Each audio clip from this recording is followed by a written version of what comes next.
Shalom, selamat sore. Sore ini nggak ada kerjaan, udah santai. Jadi saya pikir cari kegiatan yang buat saya tuh terasa berguna.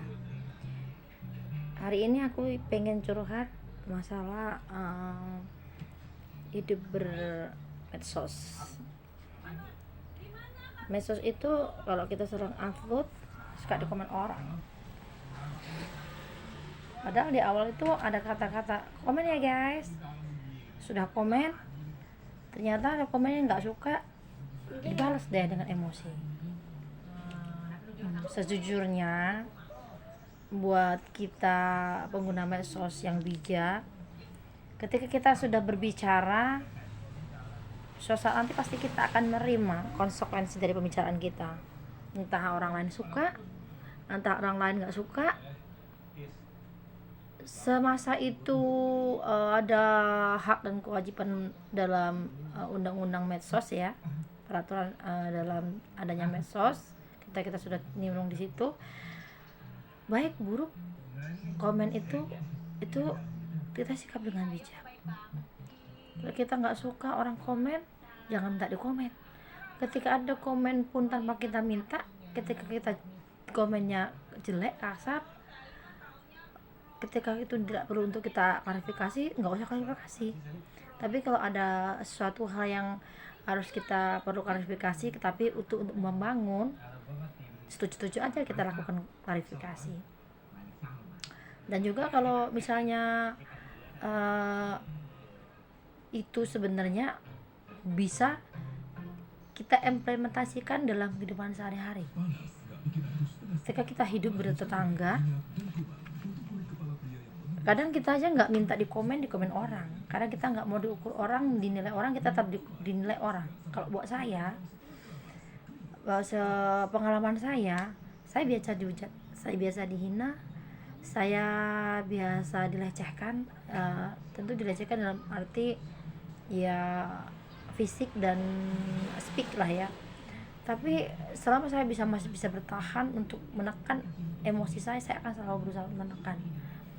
Makanya kata orang, kalau orang lihat saya lagi marah, orang takut. Karena saya jarang sekali saya marah ketika saya di komen orang. Karena buat saya itu suatu hal yang tidak menghasilkan money dan yang tidak berarti, nggak usah diladenin kalau saya. Nah kan kalau sekali waktu itu saya marah, ketika orang tahu saya marah, kalau saya marah kan saya diem. Kalau diajak ngobrol saya kaku, saya asem. Terus mereka tahu, teman-teman tahu bahwa saya tuh pasti marah. Jadi saya melihat dari situ, orang melihat bahwa ada hal yang memang sebenarnya itu tergantung dari kita menghadapi sesuatu. Jadi ketika kita tidak suka, kita tegaskan kepada mereka, tapi tidak pakai marah. Mulai dari sikap kita, dari face kita, dari body language kita. Jadi untuk memasak seperti itu, pertama yang harus kita lunakkan adalah hati kita. Kenapa? Hati kita itu yang akan menentukan kita klarifikasi, menyikapi semua itu. Kita nggak akan bisa melarang orang untuk komentarin kita, menghina kita, menghujat kita tidak akan bisa larang di depan kita maupun di belakang kita, melalui tulisan maupun speak mereka. Inilah realita hidup. Medsos dan kehidupan nyata itu nggak beda jauh, sama saja. Cuman kadang memang orang itu pada saat dia di titik rendah, disitulah dia akan goyah menghadapi segala macam klarifikasi dari orang yang merasa paling maha benar. Maka itu buat kita, pertama-tama sebagai orang yang cenderung kita menjadi pusat perhatian, pasti kita akan lebih mudah untuk di komen orang. Jadi lebih baik kita speak up dulu, tetapi dengan sikap kita. Tidak perlu dengan kita balas dengan melalui klarifikasi yang begitu harus well gitu, nggak perlu, karena memang kita nggak akan bisa ngekang mulut orang untuk berbicara.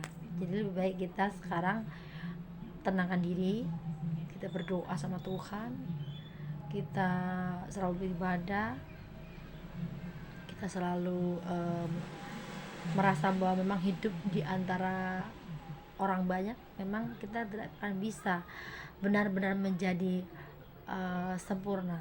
Baik nggak tidak baik dan tidak baik buat mereka tetap tidak baik. Maka ada berbahasa mengatakan, kamu senang lihat aku susah, kamu susah lihat aku senang.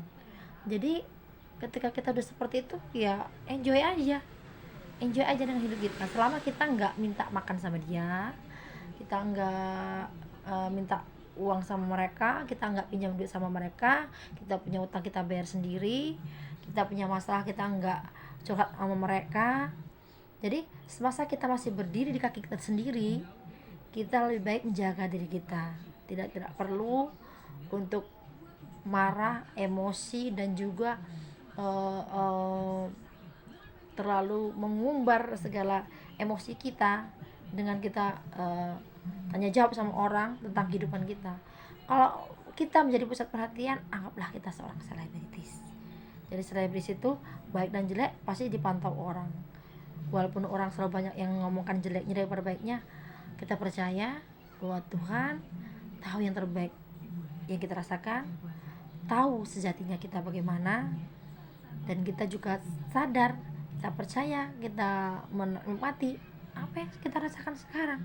Hanya kita dan Tuhan yang tahu. Oke.